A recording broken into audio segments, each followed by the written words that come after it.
Alors, je pense qu'il est temps de commencer. Quoi, vous êtes prêts? Oui, absolument. Excellent. Ben, Alors, bonjour à bonjour. tous. Bonjour à tous. Ouais, ben, allez-y, excusez. Je m'appelle Lise Gauvin. Je suis responsable du Carrefour de l'innovation au Centre de recherche du CHUM. Et aujourd'hui, nous avons le grand plaisir d'accueillir le docteur Kwok Nguyen, qui est clinicien au CHUM et qui veut se joindre au Centre de recherche du CHUM pour réaliser de la recherche. Et il nous fait une présentation sur son programme de recherche qui s'intitule Transformer les soins aux personnes âgées à la recherche de l'hétérogénéité gagnée de la fragilité. Et il a une présentation d'une quarantaine de minutes qui sera suivie par une période d'échange. Vous pouvez soit écrire vos questions dans le clavardage ou le chat qui se trouve habituellement au bas de votre écran, ou vous pouvez lever la main et je vous donnerai la parole. Alors, sans plus tarder, quoi que je vous cède la parole et au plaisir de vous entendre. Parfait. Merci beaucoup, Dr. Gauvin. Donc, merci à tous de votre présence ici. Comme je mentionnais, là, ça va faire du bien de parler peut-être un peu moins de COVID, quoique j'en parle un peu là, dans cette présentation. Puis, bon, je l'ai intitulé Transformer les soins aux personnes âgées, donc quand même quelque chose d'un peu ambitieux. Puis, il y a deux thèmes qui vont revenir, l'hétérogénéité puis la fragilité. Puis, bon, le titre fait référence un peu à la recherche du temps perdu de Marcel Proust parce que, bon, je pense que c'est l'occasion un peu d'être un peu réflexif, de prendre un pas de recul sur bon, la recherche qui a été faite puis celle que j'envisage à venir. Donc, ça a un schème un peu narratif, mais l'idée, c'est de vous présenter un peu comment je vois les choses, dans l'optique certaine de faire des collaborations. Puis, je vous remercie en fait de prendre un peu de votre temps pour écouter ma synthèse un peu des productions scientifiques. Puis, je tiens à dire quand même, là, je présume un peu une certaine familiarité avec la fragilité, mais si ce n'est pas clair, il y a du temps à la fin pour répondre aux questions. Puis, je ne vais pas nécessairement aller dans les détails méthodologiques, mais davantage le survol. Donc, juste avant même de commencer, juste une déclaration de conflit d'intérêt. Là, je suis expert médical et cofondateur d'Egeria, qui est une start-up dans le domaine du vieillissement. Pour ce qui est du plan et des thèmes que je voudrais aborder avec vous dans les 40 prochaines minutes, là, la première, c'est, puis il y en a beaucoup, donc un survol sur chacun, là, donc l'importance des soins aux personnes âgées. Si on en avait besoin de se convaincre, ben, je vais encore pousser, marteler le clou.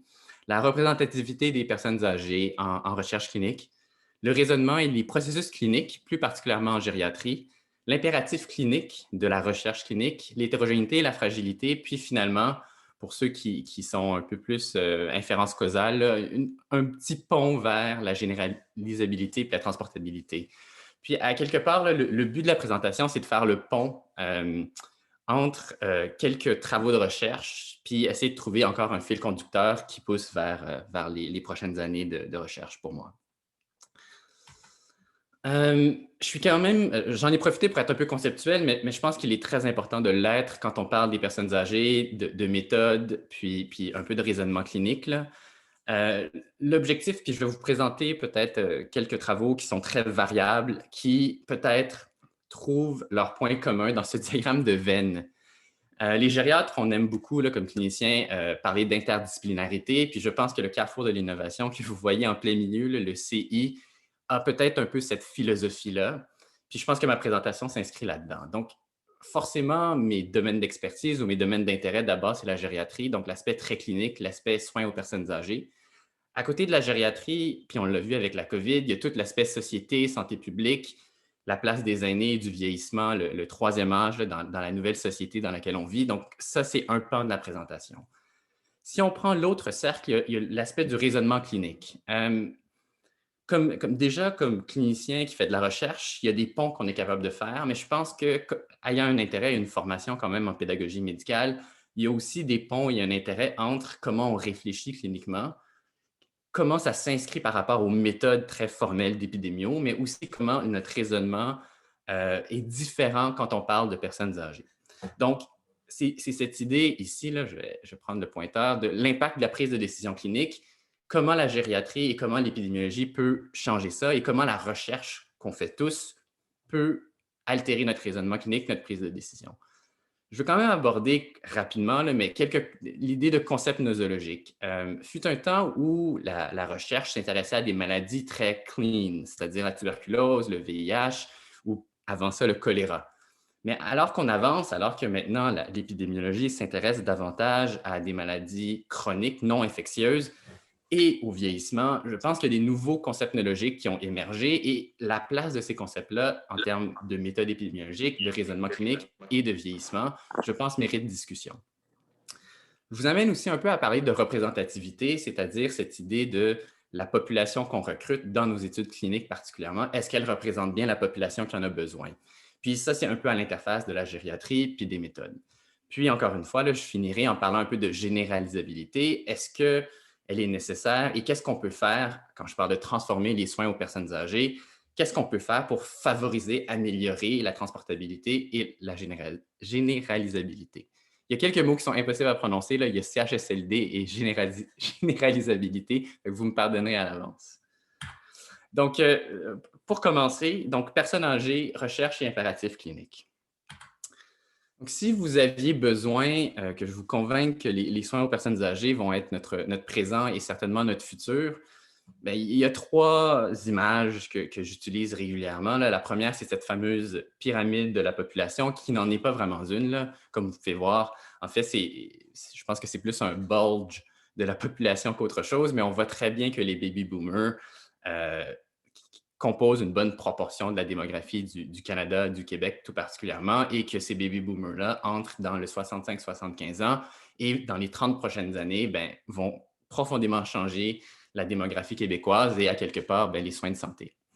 On dit souvent que les 65 ans et moins composent autour de 20 de la population et pourtant, ils occupent 50 des lits. Il y a un rapport du Conference Board of Canada qui dit qu'en bas de 65 ans, annuellement, les coûts de santé, c'est autour de 2 700, alors que chez les 65 ans et plus, c'est plus de 12 000 un autre graphique très récent là, qui vient d'un rapport des HEC qui vient de sortir dans les 2 derniers mois, parle des besoins en soutien à domicile et en CHSLD, autour de 40 000, 150 000, puis ça, c'est appelé à doubler dans les 15-20 prochaines années. Donc, il est clair, net et précis que le système de santé, vu très large, là, doit absolument s'adapter et se transformer, je pense, pour répondre à l'ensemble de ces besoins-là. Et je finis cette diapo sur cette image qui était beaucoup revenue dans le temps du tsunami au Japon, sauf qu'il y a beaucoup de gens pour parler du tsunami gris qui s'en vient. Et je ne sais pas à quel point réellement notre société, et en fait même la recherche, se prépare bien à ce tsunami qui s'en vient. On peut penser que le tsunami a atterri avec la COVID-19, mais il y en a encore d'autres qui se trament. Puis pourquoi je dis ça? Pourquoi je me permets quelque part de dire que peut-être les personnes âgées et vulnérables ne sont peut-être pas assez bien représentées dans nos processus décisionnels? Bien, je pense que la COVID est l'exemple classique. Là. J'ai été quand même assez présent et vocal, comme on dit en bon français, là, pour essayer de parler de la problématique ou en tout cas de l'importance des aînés. On peut penser à la COVID, les CHSLD et la préparation lors de la première vague. Donc, comme on parle moins d'aînés, en politique publique, en directive clinique, il y a aussi un certain déficit en termes de guidelines, c'est-à-dire de lignes directrices ou même les directives cliniques en temps de COVID lors de la première vague ont été toujours en retard quand il était question d'aînés par rapport au reste du système de santé. Puis même en recherche, ça c'était en fait la première étude clinique que j'avais publiée avec des collègues résidents là, à l'époque, qui regardait la représentativité des femmes et des personnes âgées dans les études de cardiologie. Donc, l'étude, ce qu'elle faisait, là, on a pris 500 études, des 25 par année dans les 20 dernières années, et on a comparé en utilisant, dans les études cliniques, donc randomisé, la représentativité, donc la proportion, l'âge moyen et la proportion de femmes. Puis après ça, on a comparé ça avec le besoin populationnel, c'était en prenant NHANES, là, qui est une étude épidémiologique, je pense, quasi annuelle aux États-Unis, où on regarde donc la population qui a ces maladies-là. Puis les maladies, c'était la maladie coronarienne, l'insuffisance cardiaque, le diabète, l'hypertension, etc. Puis les conclusions de l'étude, c'est, on le sait depuis longtemps que les femmes et les personnes âgées sont sous-représentées, mais malheureusement, même avec 20 ans de recul, ça finissait à 2015, ça persistait. C'est-à-dire qu'il y avait une différence de 5-6 ans entre la population étudiée et la population qui avait la maladie pour la maladie coronarienne, l'insuffisance cardiaque. Puis pour les femmes, encore une fois, un gap d'autour de 20 à 30 Puis encore une fois, les femmes ont souvent ces maladies-là plus tard, donc forcément, en excluant les personnes plus âgées, on exclut davantage de femmes. L'étude regarde aussi les facteurs qui favorisent l'exclusion des personnes âgées, mais l'essence ici, c'est de dire on souffre d'un certain déficit de représentativité des personnes âgées en recherche. Je vais aussi dire que cette étude-là était avant la COVID-19, puis la COVID-19 est peut-être un exemple d'autant plus frappant de l'importance de recruter davantage de personnes âgées. Ici, vous avez une revue systématique là, récemment publiée qui regarde la proportion de personnes âgées dans les études cliniques, les trials, les essais cliniques pour la COVID-19. Puis on y constate que en études randomisées contrôlées, la population est 20 ans plus jeune qu'en études observationnelles et que cette population-là a 56 ans. Puis 56 ans, quand vous y pensez qu'au Québec et au Canada, autour de 90-95 des décès étaient chez les 70 ans et plus, on peut bien se demander, oui, c'est utile, mais à quel point est-ce que cette évidence et données probantes-là peuvent s'appliquer chez nos aînés? Puis je donne aussi en exemple l'étude Recovery, ce des NHS, là, du National Health Service au UK, extrêmement efficace, une plateforme extraordinaire d'études randomisées, mais qui n'a quand même pas recruté beaucoup de personnes âgées et encore moins des personnes en CHSLD. Plus près de nous, l'étude Col-Corona, qui, bon, a dû s'interrompre plus rapidement, a peut-être eu des problèmes de puissance. On peut se demander si on avait réussi à inclure davantage de personnes âgées, si avec les 4500 personnes qu'on avait, on n'aurait pas pu avoir de meilleurs résultats plus solides. Je peux aussi parler des études de l'ARNM, des études de vaccins Pfizer-Moderna qui n'incluaient pas de personnes en CHSLD. Je reviendrai plus tard là, quand je regarde un peu à la fin de ma présentation de qu'est-ce que je pense qu'on devrait faire. Je vous amène ailleurs, puis je vous présente, j'ai oublié de vous mentionner, là, ce diagramme de Venn va revenir tout le temps à chaque diapo. C'est un peu l'idée que je vais parfois vous parler de gériatrie, parfois vous parler de raisonnement clinique, puis parfois vous parler de méthode épidémiologique. Et ici, c'est la diapo qui explique peut-être mon intérêt pour le raisonnement clinique. En fait, une obsession régulière que j'ai comme clinicien qui s'intéresse au raisonnement et aux méthodes épidémiologiques, c'est comment est-ce que la recherche, les données probantes qu'on produit comme chercheurs peuvent s'imbriquer dans le raisonnement clinique. Fait que vous avez ici là, un modèle de raisonnement clinique produit par Bernard Charlin qui m'avait supervisé lors de ma maîtrise, qui modélise, puis Bernard Charlin, donc au CEPAS, là, à l'Université de Montréal, que vous devez connaître, qui modélise comment on réfléchit. Puis essentiellement, c'est bien compliqué, puis le but aujourd'hui, ce n'est pas de décortiquer ça, mais c'est vraiment de dire qu'on a des données, il y a des gens qui ont réfléchi à comment l'être humain, le médecin, les résidents, les externes intègrent cette information. Puis je pense qu'on a un impératif, nous, comme cliniciens, comme chercheurs, pardon, particulièrement les chercheurs cliniciens, d'amener des choses qui changent la pratique, qui altèrent comment on réfléchit. Puis, je peux vous donner un exemple. Ça, c'est en fait le premier papier que j'avais publié dans le cadre de ma maîtrise où je décortiquais le concept de la réflexion. La réflexion est un mot qui est tellement général, tellement fréquent que était rendu à être utilisé à toutes les sauces. C'est-à-dire, on veut développer des cliniciens réflexifs, des gens qui réfléchissent. Mais en quoi est-ce qu'un clinicien réflexif est différent d'un clinicien qui réfléchit tout court? Et donc, on a pris beaucoup de définitions de la réflexion, on les a amalgamées pour en produire une qu'on pense consensuelle, qui résume bien ce que c'est un bon clinicien qui réfléchit. Je vous présente ça pour vous dire que cette entreprise pas de destruction, mais de déconstruction des concepts, c'est quelque chose que je trouve extrêmement important, particulièrement dans le vieillissement et particulièrement à l'interface entre, on a un concept comme la fragilité de laquelle je vais parler bientôt, mais comment est-ce que cette fragilité-là, on peut la déconstruire et la rendre utile pour les patients? C'est ça la question fondamentale.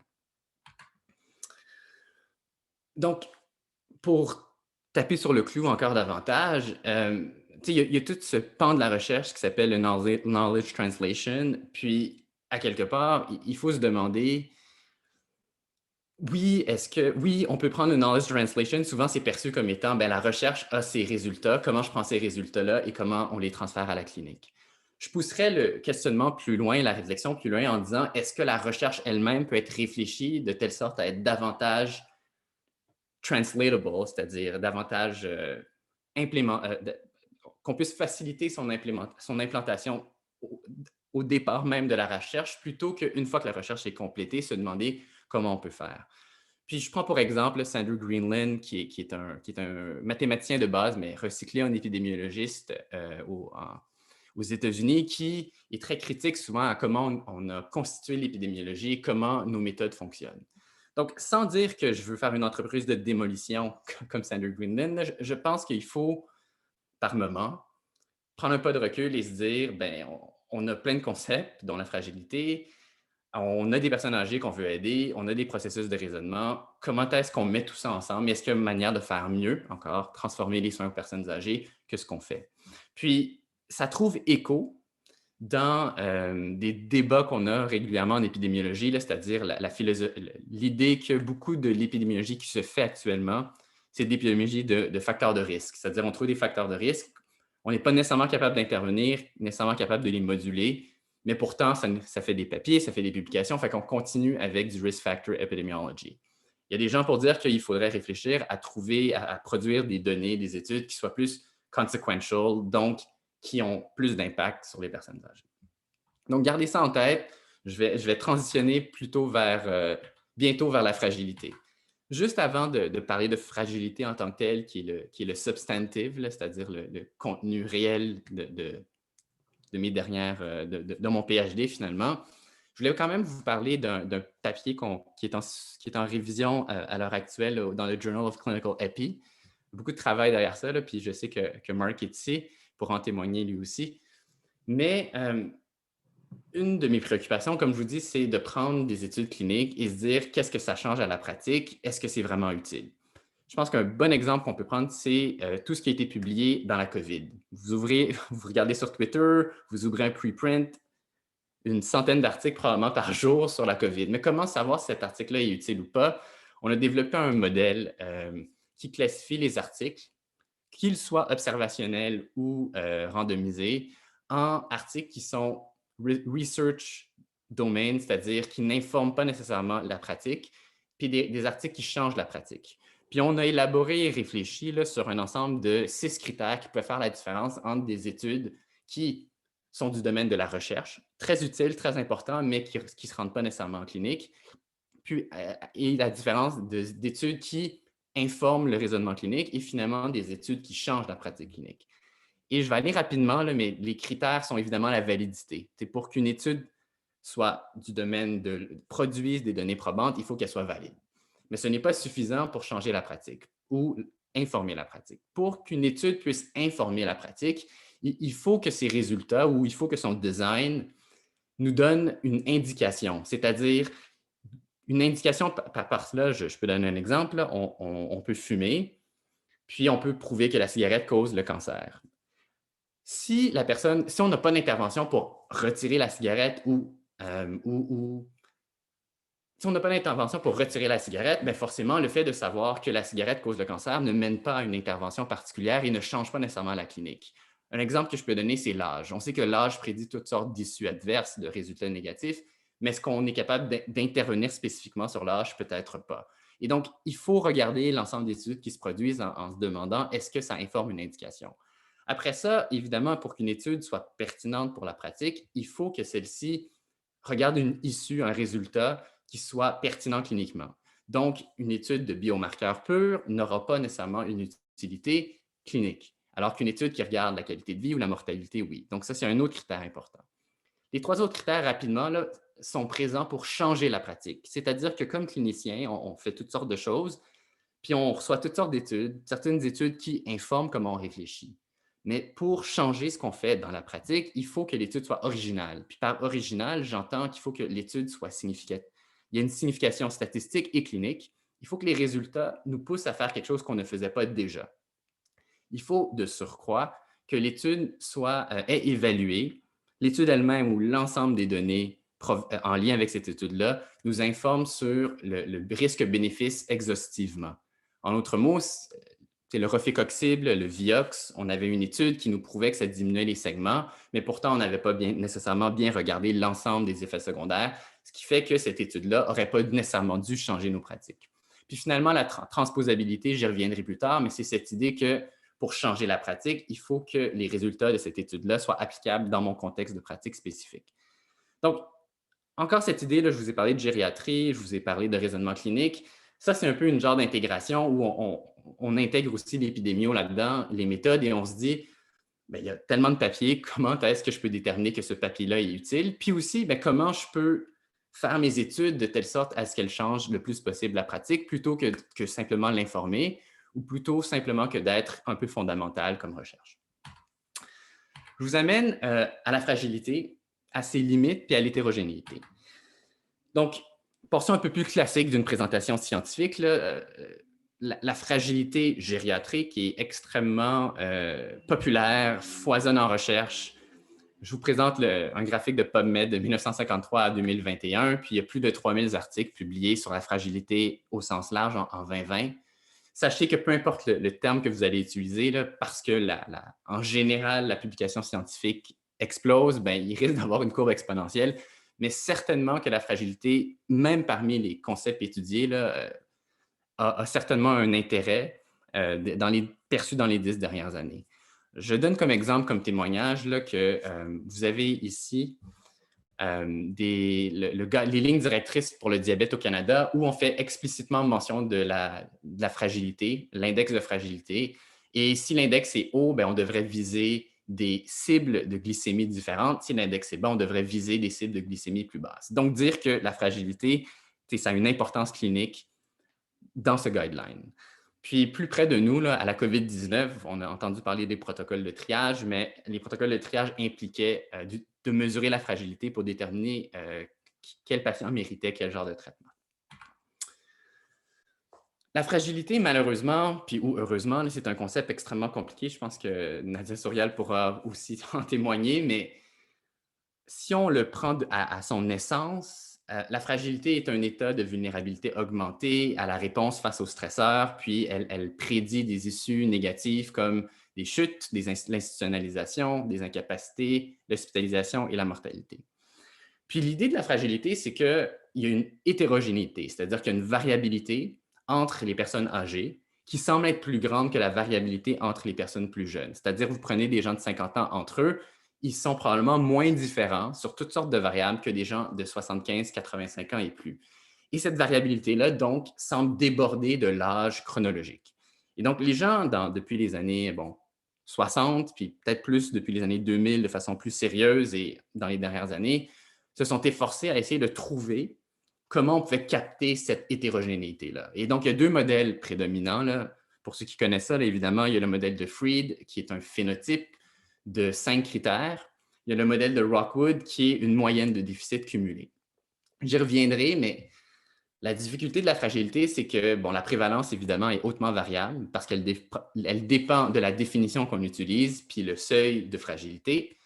La fragilité aussi va varier sa prévalence selon la population à l'étude. Des gens en insuffisance rénale terminale ne sont pas nécessairement comme les gens qui ont des TAVI ou des gens en chirurgie. Mais pourtant, cette fragilité-là, elle explique, elle prédit très, très bien de façon consistante, robuste, toutes sortes d'issues adverses. Et donc, si on remonte il y a 1 ou 2 ou 3 ans, j'ai moi-même adopté ce principe-là et je vous en présente deux cas de figure finalement. Le premier cas de figure, c'est une étude où on a mesuré la fragilité avec Fried. On a utilisé le NHAT, le National Health and Aging Trend Study, qui est une étude basée à Johns Hopkins. 7000 patients, 65 ans et plus. L'idée, c'était de voir la correspondance, ou en tout cas les interactions entre la fragilité et la multimorbidité. Comme gériatre, là, on s'occupe de patients qui sont souvent très fragiles et qui ont souvent beaucoup de comorbidités. Et donc, l'idée, c'était de voir si on fait l'intersection des deux, est-ce qu'on voit quelque chose, est-ce qu'on prédit quelque chose. Et pour ce faire, les patrons de multimorbidité, leur grand défi, c'est que comment on les cumule ensemble. C'est-à-dire quelqu'un qui a de l'hypertension, du diabète, de la dépression, puis un cancer, comment on met ça ensemble? Parce que sinon, ça fait trop de sous-groupes. Fait qu'on a utilisé un latent class analysis qui nous permet d'avoir 5 sous-groupes qui sont ici en petit, je m'excuse, mais peu de maladies, maladies cardiovasculaires, ostéo-articulaires et cancers, neuropsychiatriques, c'est-à-dire démence et maladies psychiatriques, puis des gens qui étaient généralement très malades. Et ce qu'on observe, c'est que quand on regarde à l'interface de la multimorbidité et de la fragilité, mais le pire groupe, et ça ne surprendra pas les gériatres, mais le pire groupe, c'est les gens qui ont une maladie neuropsychiatrique, c'est-à-dire souvent des démences, et qui sont parmi les 5 groupes, c'est ce groupe-là qui est toujours pire. Puis vous avez ici, là, par groupe, les robustes, selon Freed, c'est-à-dire les plus en forme, les entre-deux, les préfragiles et les fragiles. Puis, ce que vous voyez en bleu, c'est les neuropsychiatriques. Et ce qu'on voit donc, c'est qu'être neuropsychiatrique nous amène une coche de fragilité plus loin en termes de risque pour la mortalité. Donc, ce graphique est pour la mortalité. Et à quelque part, donc, la fragilité, si on y croit, nous permet, avec la multimorbidité, de définir une population et stratifier le risque de cette population davantage.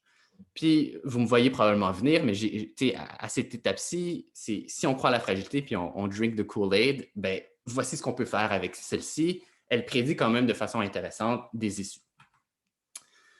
Mais la prochaine étape, puis ça c'est un papier plus récent là, où on prend la fragilité, puis ce qu'on essaye de dire, c'est, vous n'êtes pas sans savoir, il y a des équations pour prédire le risque cardiovasculaire de maladies athérosclérotiques, le ASCVD.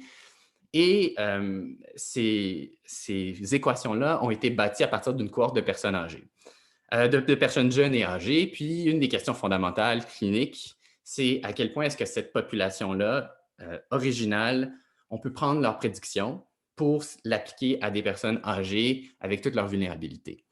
Donc, cette étude, c'est Predicting Risk of ASCVD using the pooled cohort equation in older adults with frailty, multimorbidity and competing risk. Donc, l'idée ici, c'était, on prend la Cardiovascular Health Study, qui est une des études qui a servi à développer les pooled cohort equations. Donc, c'est l'équivalent du Framingham, c'est le Framingham version 2013.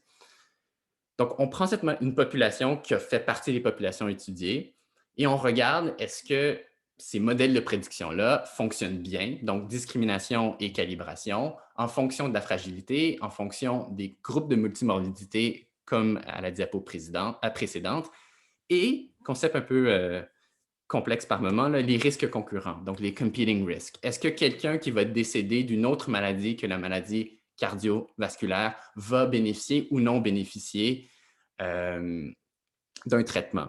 Et donc, est-ce que la prédiction des pooled cohort equations, elle est fiable dans une population fragile, multimorbide et à risque de mourir de quelque chose d'autre que la maladie cardiovasculaire?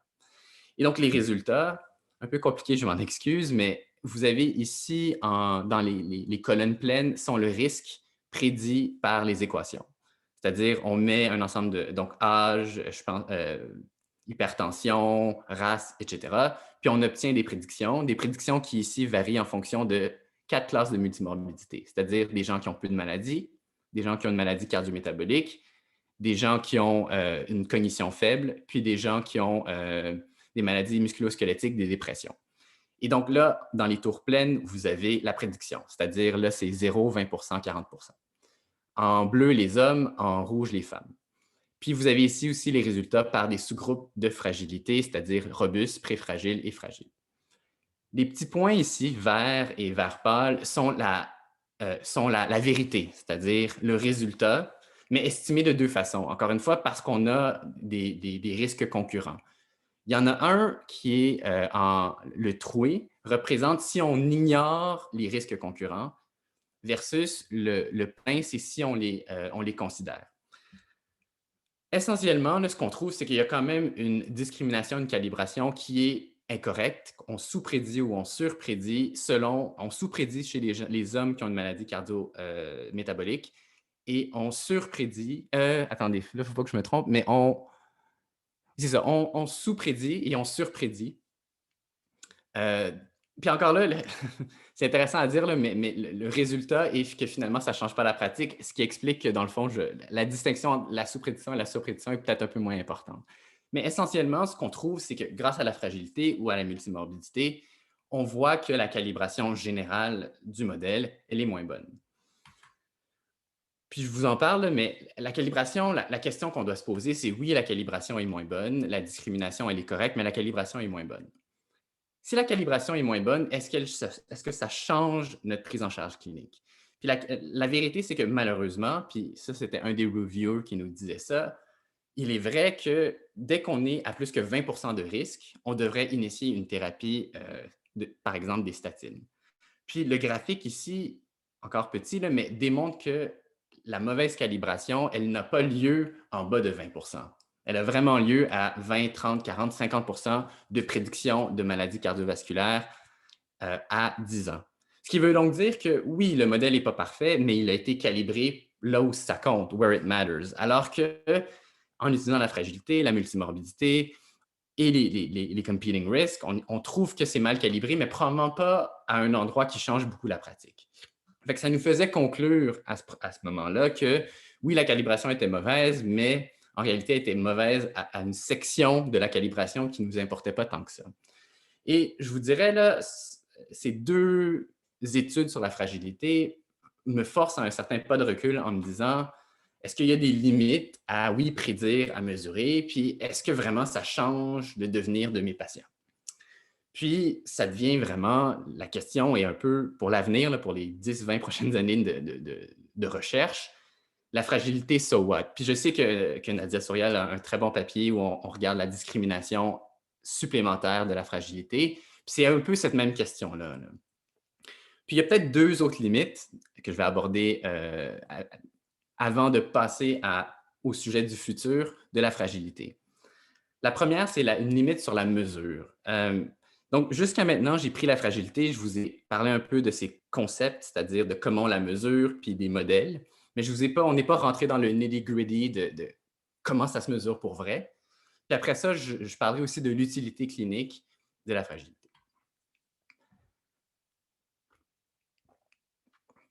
Donc, je vous ai dit tantôt que, bon, il y avait deux modèles pour mesurer la fragilité. Il y a le modèle de Fried, qui est 5 composantes, puis dépendamment du nombre de composantes qu'on a, on est dit fragile. Il y a aussi le modèle de Rockwood, qui est probablement le deuxième plus populaire et très... je pense qu'il y a beaucoup d'intérêt pour celui-là, pour toutes sortes de raisons, mais le modèle de Rockwood, lui, pour mesurer la fragilité chez les personnes âgées, prend des déficits, c'est-à-dire troubles cognitifs, n'importe quel déficit là, qui est associé à l'âge, troubles cognitifs, incapacité fonctionnelle, comorbidité, et en fait, la somme de ces déficits-là et prend la moyenne. Donc, quelqu'un qui est fragile aurait 25-30 de déficit. Quelqu'un qui serait robuste aurait entre 0 et 10 de déficit. Ce qui est intéressant, puis en fait, ce qui a poussé à se poser des questions sur la mesure de la fragilité, c'est que dans ce modèle-là, on peut prendre n'importe quel déficit. Le modèle propose que comme on prend 30 déficits et plus, comme on en prend tellement, ben, l'identité précise de chacun de ces déficits-là n'est pas importante. Puis, ça nous a fait penser, là, puis Marc est sur ce papier-là aussi, c'est est-ce qu'il se peut que parce qu'on accepte une certaine variabilité dans les déficits utilisés, ben, qu'on n'identifie pas d'une fois à l'autre les mêmes personnes comme fragiles? Je réitère que dans le fond, d'habitude, les gens font une étude épidémiologique, ont 70, 80, 100 variables et en choisissent une trentaine et disent ben, je vais prendre ces 30-là, puis je vais mesurer la fragilité. Nous, on se demande si, disons qu'on a 70 déficits et on choisit de façon aléatoire 30, disons 30 déficits, 25 déficits, 20 déficits, 15 déficits, 10 déficits et 5 déficits, puis on fait des mesures de la fragilité. Est-ce que la mesure, est-ce qu'elle est fiable? Est-ce que ce qu'on va trouver dans toutes ces études-là va être le même résultat? C'est l'explication de ce papier où on essaye de voir à quel point l'index de fragilité de Rockwood, je répète, le deuxième modèle le plus populaire, il est stable. Je vous ai expliqué rapidement comment on faisait, mais à quelque part, on a simulé 12 000 études. Dans chacune de ces études-là, il y avait 12 000 participants dans la Canadian Longitudinal Study of Aging des 65 à 86. Puis, avec une méthode Monte Carlo, là, on choisit de façon aléatoire des déficits. Puis, ces déficits-là, des fois, c'est des index de fragilité à 5 items, 10 items, 15 items, 20 items, 25 et 35. Puis dans chacune de ces études-là, on mesure le score moyen, la prévalence de la fragilité, on mesure à quelque part le cut-off qui identifie 15% de la population comme étant fragile, on mesure le odds ratio pour prédire la mortalité, puis après ça, on identifie aussi le cut-off, c'est-à-dire à partir de quelle fragilité j'ai, je pense, 10% de mortalité. Tout ça pour dire, c'est utiliser des méthodes un peu de simulation pour essayer de voir à quel point un index de fragilité est fiable. Parce qu'encore une fois, ce qu'on veut, si on veut l'utiliser cliniquement, il doit l'être. Je vais aller rapidement, là, mais vous voyez donc ici qu'il y a une bonne variabilité. Là. Question du temps, là, je vais passer rapidement, mais le odds ratio qui prédit la mortalité, dépendamment du nombre d'items dans les index, pouvait varier. Fait que, je vous répète, là, des fois, il y a des index à 5 items, puis il y a des index à 35 items. Puis, l'index à 5 items avait un odds ratio prédisant la mortalité autour de 1,2, alors que l'index à 35, ça allait à 2.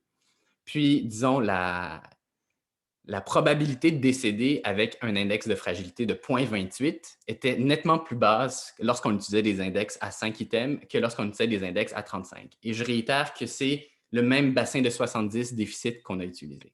En d'autres mots, quand on se creuse bien la tête, il y a un déficit de fiabilité et de stabilité des résultats quand on mesure l'index de fragilité. Et donc, ça, c'est à réfléchir quand on parle de généralisabilité puis d'applicabilité clinique. Rapidement, je vais juste dire aussi que je vous ai parlé tantôt du cadre qu'on a développé pour essayer de voir à quel point les études peuvent être utiles ou pas utiles et à quel point elles changent la pratique ou ne changent pas la pratique. Donc, on a pris ce cadre-là et on l'a appliqué sur des études publiées sur la fragilité entre 2017 et 2018. Donc, on a pris une sélection aléatoire d'autour de 475 études. Et malheureusement, il y a uniquement 13% de toutes ces études, tous ces papiers, devrais-je dire, ce n'étaient pas toutes des études, mais tous ces papiers qui parlaient de fragilité, qui pouvaient informer la pratique, puis des papiers qui pouvaient vraiment changer la pratique, c'est-à-dire changer ce que moi, comme gériatre, je fais au quotidien. C'était autour de 1 ou 2%, dépendamment de à quel point on était sévère. Puis la grande difficulté, c'est que les papiers sur la fragilité prédisent un risque, mais ne nous disent pas facilement ou clairement, ne nous prouvent pas que de prédire un risque supplémentaire change la conduite à tenir. Et ce papier-là vise il reste à soumettre, là, mais vise à dire, oui, c'est bien beau prédire, mais il faut prédire en informant une indication pour faire une différence.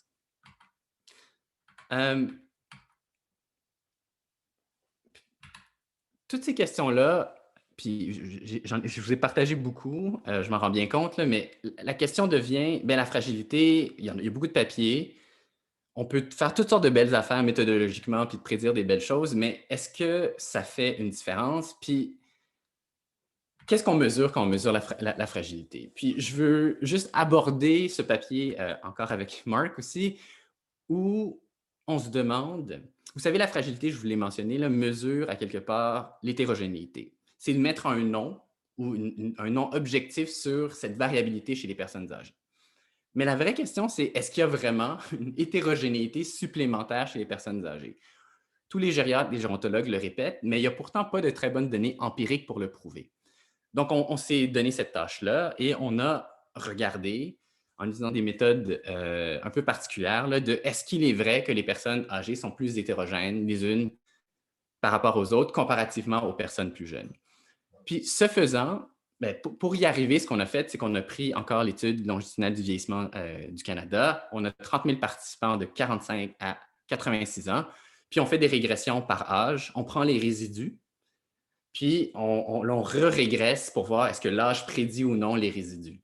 Et donc, sachant que plus le résidu est grand, plus il y a de la variabilité, plus le résidu est petit, moins il y en a. Donc, on fait ça pour 34 variables, puis on fait ça l'équivalent aussi pour 8 domaines. Puis les variables, c'était des mesures physiques, des signes vitaux, des mesures physiologiques, des performances physiques, vitesse de marche, levée de chaise. On regarde aussi les incapacités, on regarde les valeurs de laboratoire.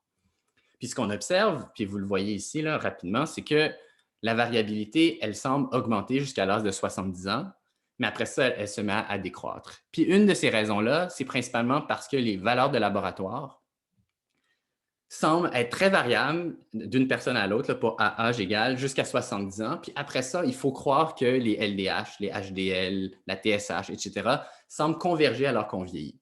Et donc, de façon intéressante, on pense que l'hétérogénéité augmente, mais elle n'augmente pas dans tous les domaines. Puis je peux donner le contre-exemple que quand on regarde les mesures de performance physique, c'est-à-dire le grip strength, la vitesse de marche, ben, de façon intéressante, à partir de 70 ans, vraiment, l'hétérogénéité augmente. Puis ce n'est pas très surprenant. On a développé ce genre de variable-là pour essayer de capter la variabilité spécifique aux personnes âgées. Ce qui fait que ça fonctionne finalement. Dépendamment des variables mesurées, l'hétérogénéité des personnes âgées va différer. Puis, en fait, je vais sauter cette diapo plus pour vous dire, il y a vraiment une hétérogénéité augmentée, mais pas partout. Là, la question pour regarder l'avenir, j'ai peut-être 5 minutes pour vous parler de l'avenir. Comment est-ce qu'on peut utiliser cette hétérogénéité pour la rendre utile pour changer comment on prend soin de nos patients? Je vous ai parlé beaucoup de fragilité, je vous ai parlé de multimorbidité, puis une des questions qu'on peut se poser, c'est que est-ce que ces concepts-là, ces entités nosologiques-là sont nécessairement les meilleurs pour nous aider à changer la pratique? Donc, si la réponse c'est oui, bien, on continue à faire des études sur la multimorbidité puis sur la fragilité. Mais si la réponse c'est non, bien, il faut prendre un recul et se dire, OK, bien, au minimum, il y a quand même de la variabilité. Comment est-ce qu'on peut capter cette variabilité-là de la façon la plus intelligente? Et donc, ça m'amène donc à vous parler de donc, cette idée de généralisabilité et puis de transportabilité. Donc, si on prend juste des définitions rapides, là, la généralisabilité, c'est cette idée qu'un estimé, donc une mesure, qu'un résultat dans une étude, s'applique bien à la population d'intérêt de l'étude. Donc, je fais une étude sur les personnes âgées. Malheureusement, il y a des gens que je n'arrive pas à recruter, ben, mais mon étude s'intéresse aux personnes âgées. Est-ce que le résultat de mon étude s'applique à toutes les personnes âgées? Ça, c'est de la généralisabilité. Maintenant, la transportabilité, c'est l'applicabilité d'un estimé dans une autre population que celle à l'étude. C'est-à-dire, je fais une étude comme Col-Corona, qui a une moyenne d'âge, je pense, en bas de 70 ans, et je me dis, bon, est-ce que l'étude Col-Corona peut s'appliquer à des gens de 90 ans et plus, ou celle en CHSLD? Ça, c'est la question de la transportabilité. Je vous amène aussi à parler rapidement des Target Trial, qui est bon avec Hernan, Vanderweel et des gens à Harvard. Cette idée d'utiliser des données observationnelles, donc des big data, des données à haut volume, mais très sales, pour essayer d'émuler le gold standard à quelque part des essais randomisés contrôlés. Mon idée pour les prochaines années, c'est d'essayer de réfléchir à ça et de ramener ces concepts-là à des entités nosologiques gériatriques. Donc, comment faire? Je vous ai quand même dit de façon très ambitieuse là, que l'idée, je pense, c'est de transformer les soins aux personnes âgées. Et donc, les deux questions fondamentales qui, je pense, pourraient transformer les soins aux personnes âgées, c'est est-ce que les connaissances existantes qui sont développées, pas chez des gens du grand âge, sont applicables chez des gens du grand âge? Donc, idée de transportabilité. Puis, est-ce que la fragilité ou la multimorbidité est une bonne entité nosologique pour y arriver? Puis, donc ça, c'est la portion numéro 2. Puis, comment est-ce qu'on pourrait rapidement ou de façon élégante, efficace, trouver ces construits nosologiques-là qui nous permettraient de dire, OK, bien, l'étude Col-Corona, elle s'applique bien chez les personnes âgées. L'étude des ARN messagers, pas du tout, par exemple. Donc, ça, je pense que c'est un grand programme, c'est un grand projet, mais un projet qui utilise le raisonnement clinique, qui utilise les connaissances en gériatrie, puis qui utilise beaucoup l'épidémiologie aussi. Donc, 2 ou 3 dernières diapos pour vous parler de projets, puis je pense qu'il y a belle matière à collaboration pour ça. Le premier, c'est de créer des signes vitaux gériatriques. Les signes vitaux, c'est le fondement même de la médecine clinique, là, le pouls, la tension artérielle, la température, le rythme respiratoire, la saturation. Quand un patient ne va pas bien ou qu'on se fait appeler par les infirmières ou les gens on se demande souvent, ben, c'est quoi les signes vitaux? Puis si les signes vitaux sont bons, ben, on est rassuré. Mais le problème, c'est que les signes vitaux ont été développés historiquement dans une population nettement plus jeune que celle qui occupe les lits hospitaliers à l'heure actuelle. Puis, c'est développé sur des normes populationnelles de gens plus jeunes. Et en pédiatrie, personne n'aurait l'idée de prendre des signes vitaux d'une personne adulte pour les appliquer à un nouveau-né. Mais la question peut se poser aussi pour les personnes âgées. Hein. Est-ce que vraiment les signes vitaux 120 sur 80, peu importe, ça s'applique bien chez quelqu'un de 95 ans et j'irais même plus loin chez quelqu'un de fragile? Donc, cette idée d'entité nosologique. Puis en plus, avec Big Data, les mesures qu'on a de plus en plus, il y aurait une idée de favoriser des signes vitaux qui soient spécifiques à l'individu. Donc, non plus seulement spécifiques à l'âge, mais spécifiques à la propre personne.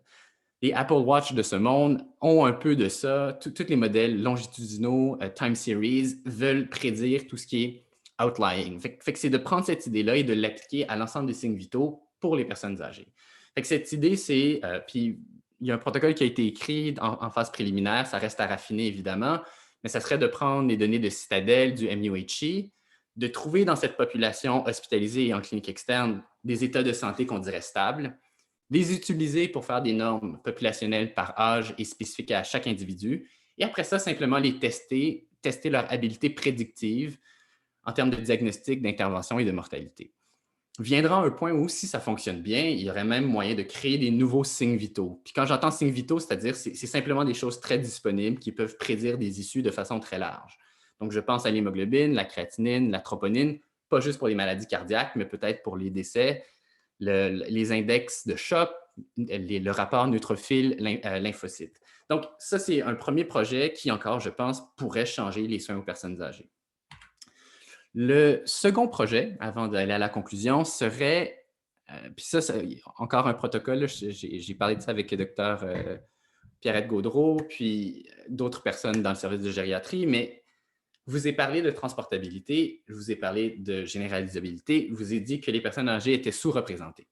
Puis ça fait qu'on n'a pas des bonnes données probantes pour les traiter. Un, parce que les personnes âgées ont énormément de confondants, encore plus que dans une population plus jeune, puisqu'ils sont plus hétérogènes.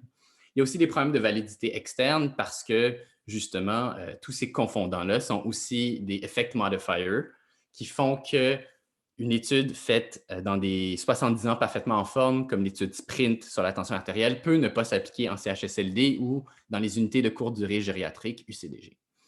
Puis, je vous ai parlé de Recovery, mais la plateforme Recovery est extraordinaire et j'ai l'impression qu'au Québec, en CHSLD, de gestion publique, il y aurait la possibilité dans quelques années ou très rapidement de développer ce genre de plateforme-là. Puis je dis spécifiquement CHSLD Québec parce que dans le reste du Canada, les CHSLD sont pour la plupart privés, alors qu'au Québec, ils sont intégrés à même le CIUS. Et des CIS, ce qui donne une immense possibilité d'avoir une infrastructure de recherche. Donc, ça, c'est l'idée ici. Donc, faire de la recherche, essai randomisé clinique en CHSLD UCDG. L'idée de CHSLD UCDG, encore une fois, c'est qu'on a un continuum de fragilité. Les gens de CHSLD sont les plus malades. Les gens à l'UCDG, donc les unités de gériatrie, sont un peu moins malades. Donc, on aurait déjà la capacité d'avoir un certain spectre. Mais avant d'arriver là, qui est un projet, c'est pourquoi au Québec, à la pandémie, ne sommes-nous pas arrivés à faire des études randomisées cliniques? Puis c'est une question qui, en tout cas, qui me chicote encore quand je pense à la quantité de décès qu'il y a eu. Puis est-ce qu'on peut utiliser la dexaméthasone? Quels sont ses effets secondaires? Est-ce que les vaccins fonctionnent? Donc, la première étape de ce regroupement de recherche clinique pour aînés serait d'essayer de réfléchir à pourquoi pas de recherche, puis quelles sont les leçons qu'on peut en tirer pour implanter justement cette plateforme de recherche. Une fois implantée, donc une fois qu'on a des résultats ou une fois qu'on a des connexions, un réseau, mais c'est de déterminer quelles sont les entités nosologiques. Est-ce que la fragilité, c'est l'entité qui me permet de dire, OK, ce résultat-là, il change ou il ne change pas dans des populations différentes? Est-ce que c'est la multimorbidité? Est-ce que c'est quelque chose d'autre comme la vitesse de marche? Je ne le sais pas. Puis le problème, c'est que beaucoup des études en ce moment ne se posent pas cette question-là.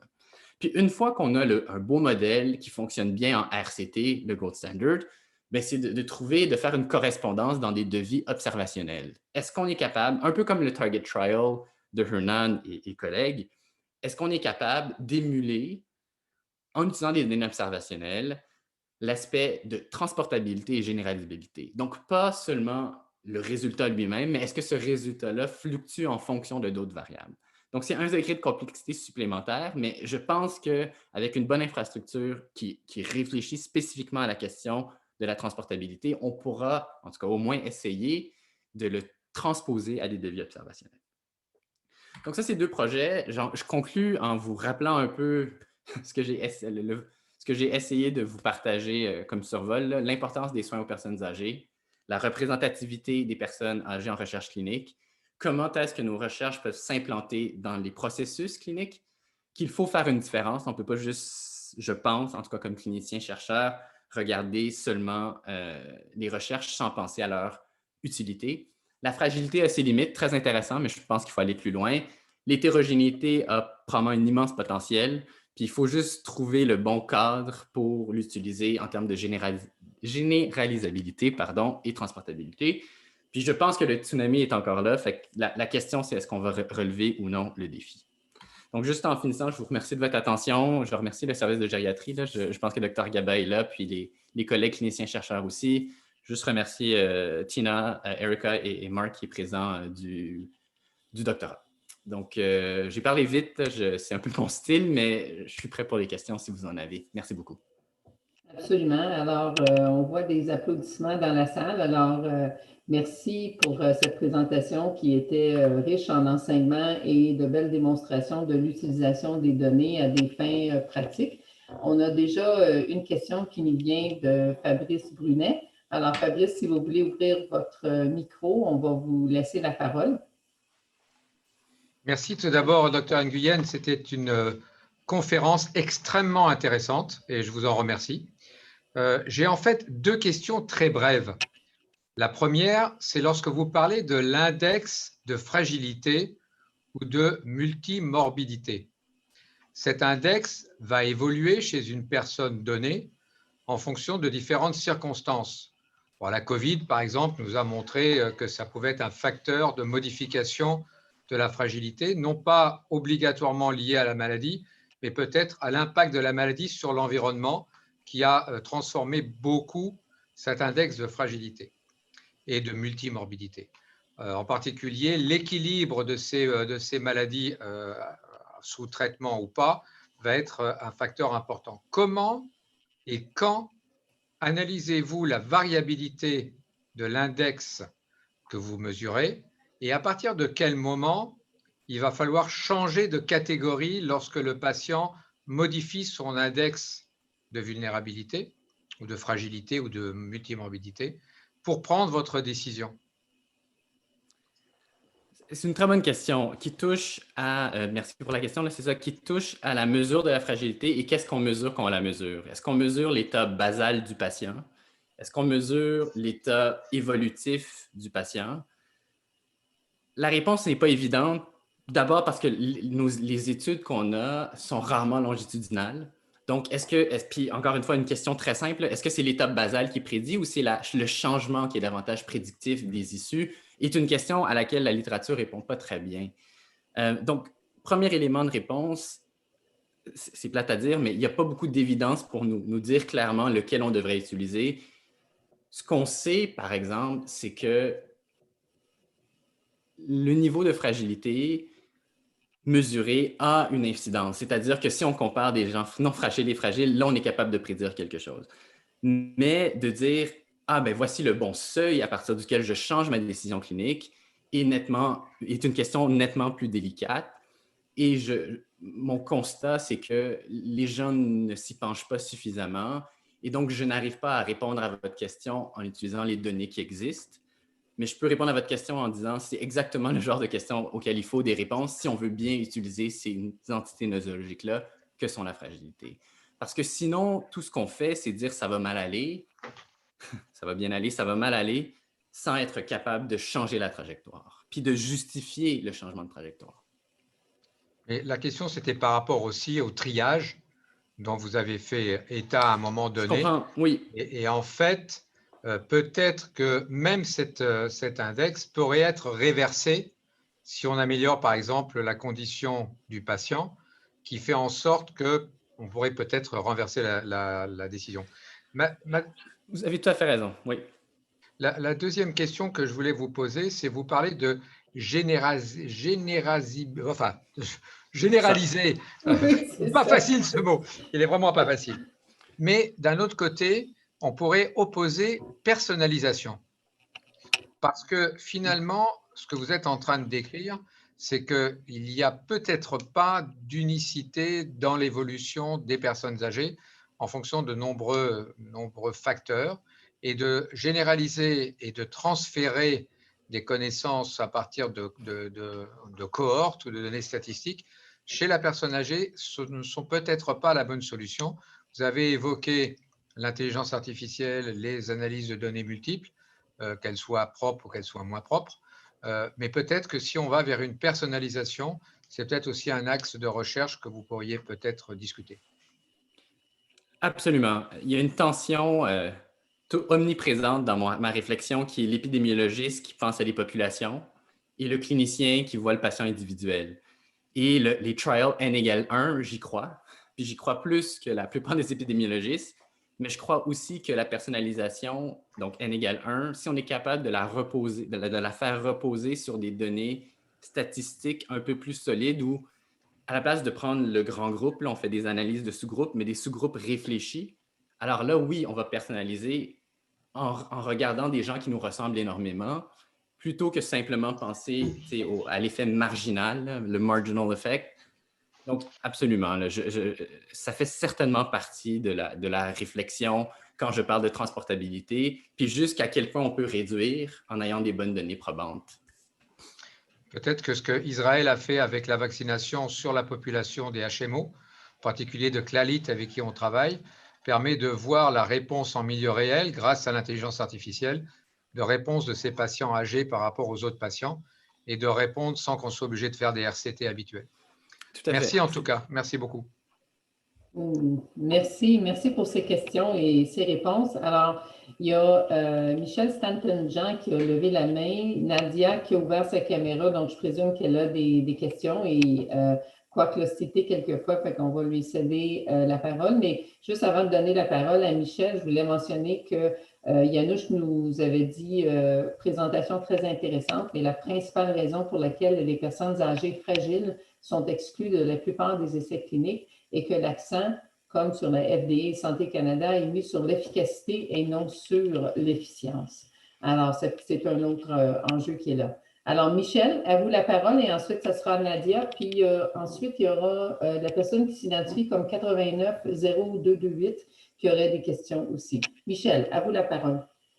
Ah oui, bien, merci beaucoup. C'était vraiment, vraiment intéressant parce que quand j'étais à Ottawa, on avait démarré quelque chose qui s'appelait Health Service Research Fund et qui avait une idée qui venait de Paul Martin, qui avait cette idée de faire en sorte que la recherche s'applique dans la clinique. Là, je vous parle dans les années 90. Et ma question, c'est un petit peu d'un autre ordre, mais ce que vous décrivez, me semble, appelle à de la solidarité, de la multidisciplinarité, des concepts de mettre les affaires ensemble. Et je me demandais, dans une culture qui n'est pas celle-là, à part peut-être en gériatrie, chez les médecins spécialistes, chez ceci, chez cela, dans quelle mesure vos idées si passionnantes sont bien reçues dans le milieu, sont bien reçues, je vais dire quelque chose d'horrible, par les syndicats, par ceci, par cela, parce que c'est un gros changement, là, ce que vous dites là. Ce que vous avez en vue. Vous avez raison, là, puis la problématique dont vous parlez s'applique effectivement à l'échelle de la recherche, à l'échelle d'un petit groupe de recherche, c'est-à-dire est-ce qu'on est capable d'aller chercher l'interdisciplinaire puis les forces de chacun, mais s'applique à l'échelle d'un service, à l'échelle d'une institution comme le CRCHUM, puis après ça, quand le CRCHUM interagit avec les différents acteurs, ben, c'est la même question. Donc, vous avez tout à fait raison. Je n'ai pas la réponse à la question de est-ce que c'est encore bien reçu, pas reçu. C'est sûr que je suis encore, c'est une goutte d'eau dans l'océan en espérant que tranquillement ça fasse ses vagues. Mais je vous dirais, je ne cherche pas tant à convaincre les gens qui ne sont pas convaincus que de produire ce que je pense va fonctionner. Et là, les gens seront convaincus. J'en suis encore, c'est un peu ça ma conclusion pour l'instant. Puis je ne vois pas d'alternative. Je pense que peut-être rapidement, je pense que vous êtes un dauphin. C'est ça. En administration, vous avez quelqu'un qui a une vision, qui peut peut-être, avec des projets pilotes, amener les gens. Vous n'êtes pas un requin qui veut prendre le pouvoir ou une carte qui se cache en dessous des tables pour rien changer à bord. Je crois que vous êtes un dauphin. C'est gentil. Puis comme je vous dis, peut-être l'autre constat, là, mais c'est un peu plus philosophie de la science, je pense que nos modèles, nos méthodes usuelles sont extrêmement performantes, mais il faut se demander si on n'a pas trouvé ce qu'on pouvait trouver avec ces méthodes-là. Et je pense que peut-être la prochaine étape, c'est un diagramme de veine, là. C'est de mettre en... Puis, je vais me permettre, là, on n'a pas parlé beaucoup de COVID, mais la difficulté qu'on a vue en CHSLD, en RI, en RPA, c'est cette absence d'interdisciplinarité. C'est que les services aux aînés, c'est une colonne, la santé Oui, publique, c'est une autre colonne, les hôpitaux, c'est une autre colonne. les Et on silos. a besoin des trois. Exactement. Exactement. Ben, félicitations. Alors, Docteur Duquette a dû quitter, mais il vous dit merci. Il y aura peut-être lieu de faire un suivi. Alors, je cède la parole à Nadia Sourial et ensuite, il y a Christian Mendo qui avait levé la main et à qui on donnera la parole. Nadia, à toi. Merci Lise. Dr. Nguyen, je ne veux pas dire à quel point je suis excitée et stimulée par tout ce que tu as présenté aujourd'hui. Je pense qu'on est des kindred spirits qui ont vécu des trajectoires semblables de recherche depuis des années sans se collaborer. Donc, je trouve que l'intersection de la gériatrie, des méthodes et de la clinique, c'est vraiment de mettre le doigt sur le nerf, là, de où est-ce qu'on est actuellement avec la fragilité et les tensions que tu as rapportées en termes de validité interne versus externe, du evidence-based medicine versus du medicine-based evidence et prédiction versus explanation. Tu sais, je pense qu'il y a beaucoup de misconceptions autour de ce que les résultats veulent dire, qu'est-ce qu'on peut en faire avec ces résultats et on s'est noyé dans la littérature en fragilité avec toutes ces études d'association qui sont au niveau de la population, mais que plusieurs interprètent comme étant des résultats qui peuvent appliquer au niveau d'un patient individuel. Donc, il y a vraiment cette confusion à ce niveau-là et je pense que la direction dans laquelle vous voulez aller, c'est exactement d'y aller dans cette direction avec des target trials qui visent de prendre le mieux des deux mondes, donc d'essayer d'émuler le randomized trial sans se limiter à une population très restreinte. Donc, d'utiliser des données observationnelles, mais d'avoir toute la rigueur qu'on pourrait aussi avoir avec des études randomisées. Donc, j'applaudis vraiment ce programme de recherche. Et je pense que, comme l'avait dit un des derniers participants, l'idée d'y aller vers la prédiction en fragilité, je pense que c'est une bonne idée parce que je pense qu'après 20-30 ans d'essayer de regarder les facteurs, la fragilité comme un facteur de risque, vous savez, on arrive à un point où les résultats veulent juste dire que plus on a des problèmes, plus on est à risque. Old and sick is old and sick. C'est ça. Fait que tu as 5 problèmes, c'est pire que d'avoir 3 problèmes. Tu sais, on est rendu à, ben oui, mais de quoi on parle? Puis qu'est-ce qu'on essaie de faire avec toutes ces échelles? Donc, je pense que d'arriver à prendre toute cette littérature et maintenant d'y aller dans une perspective de prédictive au niveau du patient, precision medicine avec des machine learning methods qui vont aller faire des algorithmes de classification prédictive, utilité clinique.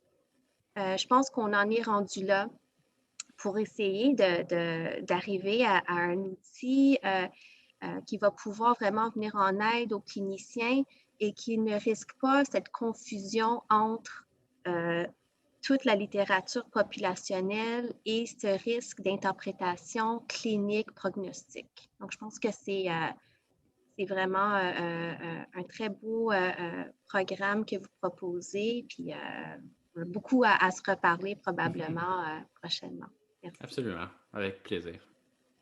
Excellent. Merci pour ce commentaire, Nadia, et je vous encourage à communiquer l'un avec l'autre pour penser à des collaborations. Alors, Christian Mendo, à vous la parole. Vous avez une question sur des études longitudinales. Non, ce n'était pas vous, c'était quelqu'un d'autre. Allez-y avec votre question. Merci Dr. Gauvin. Encore félicitations, Dr. Nguyen. Vraiment, c'est une présentation que j'apprécie vraiment. Elle est vraiment assez pertinente. C'est des projets que vous envisagez.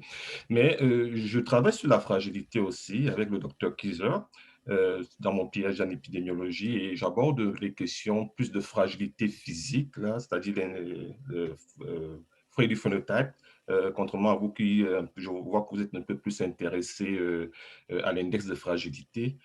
Mais ma question était, est-ce que vous envisagez vraiment, parce que je n'ai pas senti que vous abordez vraiment ce volet-là, les mécanismes de la fragilité physique? Parce qu'il est assez pertinent que c'est un pan de fragilité qui a vraiment, et c'est ça que je regarde aussi, l'aspect génétique de la fragilité et sur les différents risques de comorbidité que cela peut entraîner chez les personnes âgées. Est-ce que vous ne trouvez pas que ce serait aussi important de regarder ce pan-là dans vos différents projets que vous envisagez, les mécanismes de fragilité physique, d'autant plus qu'on sait que ce sont deux modèles vraiment différents. Et surtout, nous, en épidémiologie, nous aimons aussi rechercher l'identification des personnes à risque sur lesquelles il faut faire des interventions. Et l'index de fragilité, selon moi, ça regarde plus les trajectoires de fragilité parce que c'est une accumulation de déficits. Par contre, la fragilité physique essaie un peu de regarder l'effet modifier, c'est-à-dire comment est-ce que le niveau de fragilité, l'exposition varie selon les niveaux de fragilité sur PCL. Donc, est-ce que vous avez, donc c'est une sorte de question-suggestion là, est-ce que essayez de voir peut-être cela pourra peut-être venir enrichir encore plus vos différents projets? Merci pour la question. Il y a beaucoup de niveaux à cette question-là, là, à mon avis. Je parle de la fragilité de Rockwood, là, mais en réalité, Fried, je suis agnosique sur quelle est la bonne définition de la fragilité. En fait, pour moi, le problème définitionnel de la fragilité se résume à on lui voue trop d'objectifs concurrents. C'est-à-dire que je pense, puis j'en ai pas parlé ici, là, mais j'ai une autre présentation longue sur la fragilité de 45-50 minutes, là, mais essentiellement, la fragilité, quand on l'insère dans le processus de décision clinique, puis quand on l'insère dans le processus de décision scientifique, de recherche, c'est deux choses différentes. Il y a un bout de ce que vous dites, c'est que la fragilité, vous semblez vous poser la question, est-ce qu'on peut identifier des mécanismes? Et à cet argument-là, je dirais, malheureusement, je trouve que la fragilité est un instrument trop grossier, même Fried, puisque la fragilité Fried, c'est des quintiles de 20% pour quelques critères, puis donc identifie day in, day out, là, 10, 15, 20% de gens comme étant fragiles. Je ne crois pas qu'il y ait un mécanisme unique, précis, pour 20% de la population âgée. Donc, je pense que si la fragilité sert à identifier une étiologie, ma suggestion, ou en tout cas mon hunch, c'est qu'il faudrait aller à des définitions beaucoup plus pures, beaucoup plus outlying pour peut-être trouver un gène, peut-être trouver un GWAS positif. Sinon, il y a trop de bruit. Numéro 2, vous parlez de la fragilité comme un dépistage. À ce titre-là, il y a une grosse littérature sur la fragilité au sens multidimensionnel. Je pense au Prisma 7, je pense à des mesures très populationnelles, on identifie des vulnérables. Et je pense que si notre objectif est d'identifier des vulnérables, ben, on n'a pas besoin d'utiliser Fried, pas besoin d'utiliser Rockwood, on peut simplement s'en tenir à quelque chose de très grossier parce qu'on veut juste identifier grosso modo une vulnérabilité et changer la direction, la prise en charge initiale d'un patient. Je ne réponds pas directement à votre question, mais ce que j'essaie de dire, c'est que je pense que le modèle physiopathologique de Fried est très intéressant. Je pense qu'il y a une importance d'identifier les vulnérables pour qu'ils aient plus des services, qu'ils aient accès à des gériatres quand c'est nécessaire. Je pense qu'il est important de prédire que quelqu'un ne va pas passer à travers une chirurgie parce qu'il est déjà à un seuil de vulnérabilité important. Mais ça, c'est toutes des fonctions différentes qu'on met sur le grand chapiteau de la fragilité avec 2 ou 3 définitions dominantes. Mais je pense que c'est une erreur et c'est pour ça que je parlais de déconstruction, pas nécessairement de démolition, mais de déconstruction. Et après ça, qu'est-ce qu'on veut vraiment faire? Et est-ce qu'on est obligé d'utiliser des concepts proposés par d'autres pour y arriver? Et la question que je soumets. Merci, Dr. Nguyen. Il est 13h12. Je me permets une petite question. Ensuite de ça, je ne vois pas d'autres mains levées. J'ai été très intriguée par les graphiques que vous présentiez où vous aviez mis en graphique les résidus pour montrer là où il y avait plus de variabilité. Et en particulier, je constatais que pour les mesures de fonctionnement physique, il y avait beaucoup de variabilité. La courbe était en ascendance de façon importante. Alors là, en ce qui a trait aux mesures de performance physique, on a des interventions que l'on connaît bien puis qu'on pourrait mettre en œuvre. Donc, par exemple, des programmes d'activité physique ou des programmes de physiothérapie qui permettraient aux gens de maintenir leur fonctionnement physique. Et on pourrait présumer que, en fait, il y a une hypothèse à explorer ou à formuler en fonction de ce que dit M. Mendo, à savoir quel est le processus biologique qui fait en sorte qu'il y a beaucoup de variabilité et est-ce que des interventions que l'on sait qu'on sait efficaces pour changer le fonctionnement physique, donc l'activité physique ou la physiothérapie, est-ce qu'ils vont avoir le même impact pour des gens qui ont différents indicateurs de fragilité? Puis on pourrait imaginer que ceux qui sont plus fragiles auraient plus à gagner, mais en même temps, s'il y a un dommage biologique sous-jacent, peut-être qu'ils ne gagneront pas. Est-ce que c'est dans la lignée des réflexions que vous avez?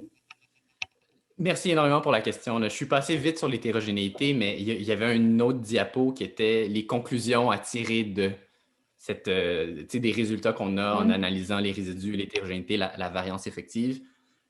La vérité, c'est que la question est fondamentalement importante et je trouve qu'on n'a pas assez réfléchi. Puis l'exemple que je peux vous donner, c'est que on fait pas la distinction. Quand on parle de soins aux personnes âgées, on ne fait pas nécessairement la distinction entre la personne âgée moyenne par rapport à une personne moins âgée, sa moyenne. Puis là, oui, il y a une distinction. Hein. Quelqu'un qui est en moyenne a plus de comorbidité, peut-être doit être traité différemment de quelqu'un qui en a moins. Mais pour âge égal, après ça, c'est là que le gériatre entre en ligne de compte, en plus, en se disant, bien, cette personne-là, elle est âgée, mais elle a en plus de la variabilité qui déborde de son groupe. Et vous avez raison que peut-être que quelqu'un qui déborde davantage de son groupe a peut-être une maladie particulière. Puis là, je reviens à peut-être ce que M. Mendo mentionnait, mais il y aurait un argument très épistémologique là, de dire je vais aller regarder les outlying pour l'âge, pas juste les outlying en général, soit pour des traitements, soit pour des causes biologiques. Puis, un exemple qu'on a, c'est que l'ostéoporose, elle est définie pas en fonction de son âge. Hein. L'ostéoporose avec les scores T, les scores Z sont définis en fonction d'un référent qui est quelqu'un de jeune. Mais peut-être que les gens qui bénéficient davantage d'une thérapie antirésorptive, c'est les gens qui sont outlying par rapport à leur propre âge parce qu'ils ont un mécanisme biologique. Tout ça fait partie du papier qui était dans JAGS, qui est publié. Mais les gens n'ont pas beaucoup réfléchi à ça. Puis d'ailleurs, Ferrucci, qui a fait un éditorial, soulignait cette distinction-là qu'on faisait. Puis je pense que c'est une distinction importante et je pense qu'elle est prometteuse. Mais à voir. Là, Excellent. Alors, je ne vois plus de questions et d'ailleurs, il est déjà 13h15. Alors, il me reste à vous dire un grand merci pour cette belle présentation qui a suscité beaucoup d'échanges et de questions. Et au plaisir d'interagir avec vous au centre de recherche puis de faire avancer ces enjeux-là qui sont importants tant pour l'avancement des connaissances que pour les interventions qu'on va pouvoir faire auprès des aînés que plusieurs d'entre nous y sommes presque. Alors, merci beaucoup et au plaisir. Merci beaucoup. Ça me fait plaisir.